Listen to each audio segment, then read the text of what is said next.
What's up, people? Welcome back. Thanks for stopping in and checking this one out. I'm going to take this one from what you see here to what you see here, and I'm going to show you the steps that I took to get it there and the things that I did. And we're also going to talk about some tools and some equipment that's going to help you get this job done. I'm doing this particular fade with the fast feeds. As everybody knows who watches my channel, this is my favorite clipper you could use. If you don't have one or you're wondering what they cost, click the link in the drop down. It will also include the ceramic blade that I use with it, which is everything. But don't worry, I am going to actually do a video that's going to set this fast feed straight, and I'm going to do a video just solely on the fast feed so that I can explain everything, the ins, the outs, the ups, the downs, and show you how to get this machine to the point where it will just cut like a force to be reckoned with. And I find it hard to believe that you would want to use anything else if you start using it with this particular setup. But anyways, enough about the fast feeds. We're here to talk about the fade. So I began using this number 2 guard, and I went with the grain. And the reason why I did that towards the very top is because if you look at this tight curly hair, you're going to see a lot of light spots inside of it where you can see right down to the scalp. It's nothing that you do, it's just the way the hair grows, and it almost looks like there isn't hair there, but of course there is. It's just tightly curled and down on the scalp. So at the very top, I went with the grain just to give myself a little bit of space. That way I don't cut into any of those light spots too much. I want to kind of keep that dark so I can see that nice smooth transition and that nice fade. And then just below that, I started coming up with it against the grain with the number 2 open and then closed. So now I'm going to take the number 1 and I'm going to begin working it up with it open. And I'm going to go directly against the grain and a little bit with the grain towards the top, because of course if I go with the grain, I'm going to take substantially less hair than even I did with the number 2 going against the grain, or 1.5 going with the grain. You're going to find that the 1.5 going with the grain is actually going to take a little less hair. So I'm just knocking some of this hair down to get some of that weight out of my way so I could actually see what I'm doing when I begin the actual fade process. And I'm going to keep it locked on one side here for you. I know I'm going over the whole head. I was actually doing this during a customer's actual visit to the shop, and I didn't really plan to film this, but I thought it was a good opportunity to try to show this cut. So I asked him if I could film it. He said cool. So in the interest of time, I was actually doing this haircut, at like my normal speed. But anyways, I'm going to go up against the grain with this number 1 closed, and you can see that I'm starting to get some of that transition, and I left some of that weight at the bottom because I really don't care about that just yet. And I'm going to take the 0 now, 0 open, and I'm going to go into that area that I went with the number 1 closed. So I'm just basically I'm following my fade scale down from the top down, and I'm going down little by little by little. And as you can see, I have a nice smooth transition going, and towards the top I've maintained that darkness that I wanted to keep. The customer instructed me in this particular cut to go ahead and keep the top the length that it was. He did not want it cut. So I wanted to give myself the nice smooth transition that I can get into that. However, towards the end of the video, I also included a previous time where I cut his hair, where I shaped it into a flat top, which was pretty awesome, and I'll get into that later. So anyways, I'm on my next step, and now I want to kind of try to keep this clipper on an angle so that when I meet that area that I just went in with my 0 open and my 0 closed, I don't create any additional work for myself. So try to keep it on an angle, because if you keep it flat, you wind up going a little bit too high.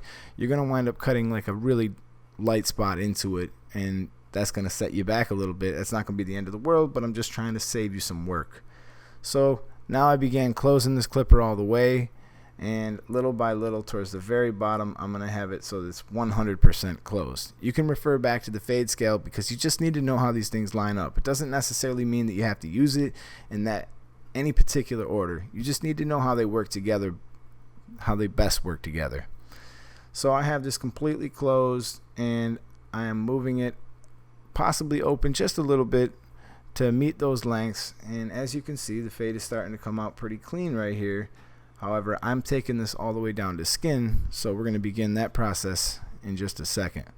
But I want to get myself in the best position possible so that when I do go to skin, I have the minimal amount of work as I could possibly have. And I'm playing around doing it this way. This isn't always how I do it. Sometimes when I have extra time to spend, I might do it one way or do it another way another day. I mean, that's the beauty of it. That's what keeps it fun.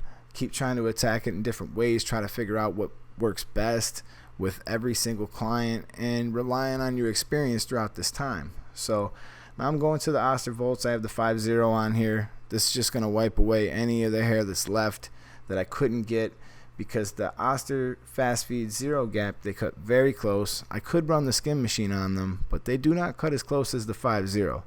So with that 5.0, again, keeping it on an angle or just using the corner, I'm going to wipe out the hair that was on the very bottom, which will make it very easy when I come in with my electric shaver. Because that electric shaver, it can cut hair that's fairly long, but you don't want it cutting hair that's too long, because you're going to find it difficult to blend with if you're leaving too much hair on the head. For instance, a 0.0 down to skin, that would be too much hair, too much of a variation. You would be better off using your trimmer in between those two lengths and then using your electric shaver.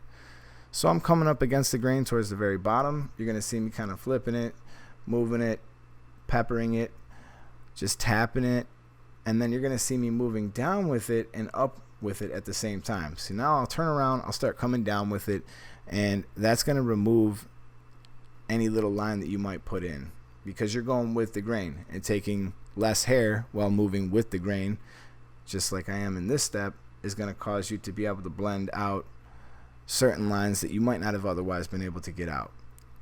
So you're going to find that technique to be pretty easy. I like using the Bronze Series 9. You see me feature it in a lot of videos. I think it's a great tool. It's absolutely fantastic. However, the Bronze Series 9 does have one small downside, I would say, and that's just the fact that it's a little bit large, and sometimes if you're trying to work in a very small area, you might find it more difficult. So I find that these two machines really complement each other, and if you have the Wahl 5-star electric shaver or the Wahl Finale, which is a much better machine in my opinion, either way you're going to be fine. They're both the same size, and they both can get the job done just great. Now, I'm not going to go ahead and tell you to go out and buy a bunch of crap that you don't need, because I really don't feel like you need to have a million things here. It just depends on the volume of clientele you have, and I imagine you, if you're watching this video, are probably trying to grow your clientele, and eventually you're going to need machines that can get these things done more efficiently, and that would be a good time to upgrade and grab, say, a Bronze Series 9 or maybe an extra Finale or whatever you might want to have to plug in to make this whole process go a little faster. So again, I came back in with the fade. I did a little bit of cleanup with that. I did a little cleanup with the Oster Fast Feed, went up, went down with it, and now I'm just going to go back with my trimmer just a little bit here and there. If I see anything in between where I went with my closed Oster Fast Feed and my skin, you're going to find it fairly easy to blend out. If need be, you can flip this upside down and cut into the grain, and that's going to cut the maximum amount of hair possible. Of course, this is a little rough on some client skin, so you want to minimize your tension if you're going to use this technique. However, it does work well, and you'll even see guys taking clippers and flipping them over backwards and using them like that as well.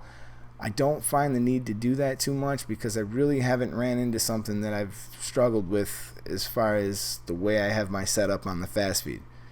Which, whether you're using the Fast Feed or whether you're using Wahl or whether you're using Andis, it's very important to concentrate on that setup, so it will give you the best potential to get this done with minimal effort. You see me using a little bit of hairspray here. I'm going to use a little bit of hairspray in the front here before I do the edge up. It's kind of like a little bit of a secret kind of hack, because it really does help with this curly hair. It actually helps with all hair. I really like to do all my edge ups with a little bit of hairspray, because I find that after the hairspray gets a chance to dry and you get back in there with the trimmer, whether it's curly or whether it's sticking out or whatever, it stays still for you when you cut it. I'm sorry I got my shoulder in the way here. Everybody wants to see these edge ups, and honestly, unless I wear a body cam, it's almost like really difficult to film that on my own. But I would just tell you to start on the problem side. For instance, if you have a low side or a high side, I would start on the low side. Now, if you don't have any of that, like in this case of this kid, he has an amazing amount of hair, he has an amazing hairline, and there was really no need to start in any particular way. I just wanted to work on it a little bit here and there, step back, look at what you're doing, and then go back and clean it up until you have it perfectly straight. I mean, this isn't rocket science. What I could tell you, the best advice that I can give you for doing an edge up is don't take too much at one time. Go back and forth a lot and look at the mirror. And these things take time. Like, you're gonna see these guys on Instagram looking like they're just knocking out perfect edge ups like in 2 seconds. Well, you know, that's not really the reality of this situation.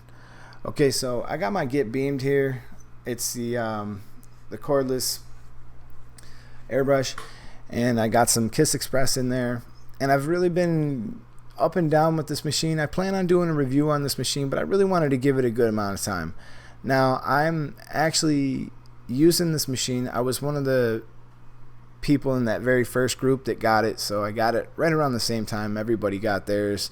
I mean, I ain't nobody special. Nobody sent me one. I had to buy it and everything. It was $175 or something like that. But yeah, I'm going to hold off on my comments on it. I'm going to do a full review on that, and I'm going to show you how it stacks up against, say, the Harbor Freight one that I use a lot, and, you know, some of the things you can do to make it better. But yeah, I'm going to hold off on how I feel about that, and I'll let you guys know that in its own separate video, because I think it deserves one, because it certainly does a good job on some things, and it falls short in other areas. So I'll let you guys have all that information as soon as I make that video. But what you see me doing going back here is I have a little bit of color remover on an X strip. I keep the color remover nearby whenever I use these Kiss Express, and I do these enhancements, and I use it to either blend in some of those areas that I put it on, or if you accidentally touch the client's forehead when you're doing that, you could maybe make a little mark on their forehead. You go back and you wipe it off. It comes off right away with some good color remover. I'm just happen to use Wella, but there's a lot of different color removers you can use that work great. Now, this was another time where I filmed this haircut. I'm not even sure where the rest of that footage went, but I did find this little area where I did the flat top, and I just wanted to show you guys how nice it is to use that 5.0 on the Ostervolt. It has so much power, and it just knocks out everything in its path.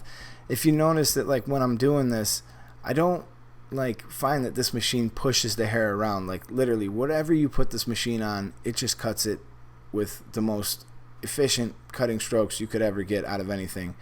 Again, I've been using this machine for about 7 years now. I'm still using the exact same battery, and I know I've said it in a million videos, like, I can't tell you how much I love this machine, and it's made my life so much easier. And yes, it was expensive, but it was totally worth it. So if you don't have a detachable clipper and you're thinking about buying the Octanes or the Ostervolts or one of these other ones, I mean, keep in mind that, you know, you want something with a modular battery. This way, if the battery goes bad, you can just fix it by taking it out and putting a new battery in. It's as simple as that. It's a great machine. So the link is in the description for that one too, and also my most used and recommended detachable guards. But once I have this thing shaped up on the sides, be it clipper over comb or just freehand clipper cutting, I just want to get this thing kind of shaped up on the sides so it's just right, and then I'll begin really flattening out the top. Now in this case, I wanted to take enough hair off the middle so that I had it where it was perfectly straight, but at the same time I was trying to keep it kind of like on the longer side of things so he could have like a really cool high top fade. So with all my flat tops, depending on the type of hair that you're gonna do, I like to start in the middle, and in this case his hair is just so nice that it just sits there for me, and I can just take care of it so easily with this clipper that I'm really able to knock this out quickly and nice and accurate. So just again, freehand clipper cutting, taking off just a tiny bit at a time, using my eyes to tell me where to go next, and I'm sort of stripped of my mirror when I'm using the camera.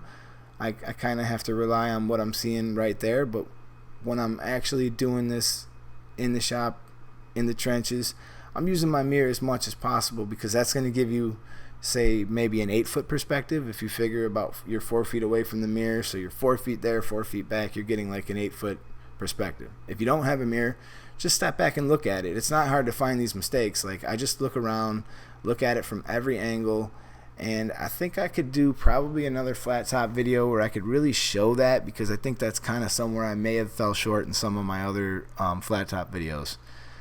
But it all changes when you're doing different types of hair. Like I said, his hair sits up really nice for me. I barely have any product in there or anything like that, and I'm able to just, you know, cut it to the exact shape that I wanted to cut it into. So that's really about it for this. You're just going to see me work on this a little bit longer and get this flat top on point. I put a couple pictures towards the end of the video. You guys could check that out.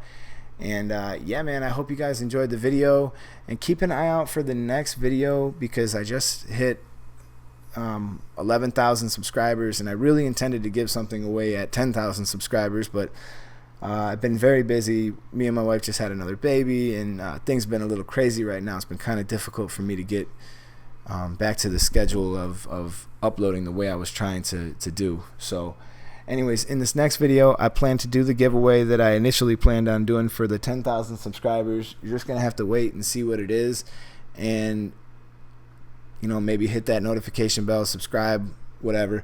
You know, these videos are a lot of work, and if you guys liked it or you felt like you learned something or whatever, if you hit that thumbs up, man, it really helps me out. But either way, man, I really appreciate you guys watching, tuning in, listening, and all the support. It's been just awesome. So keep you posted. I'll see you in the next video. Until then, I'm out.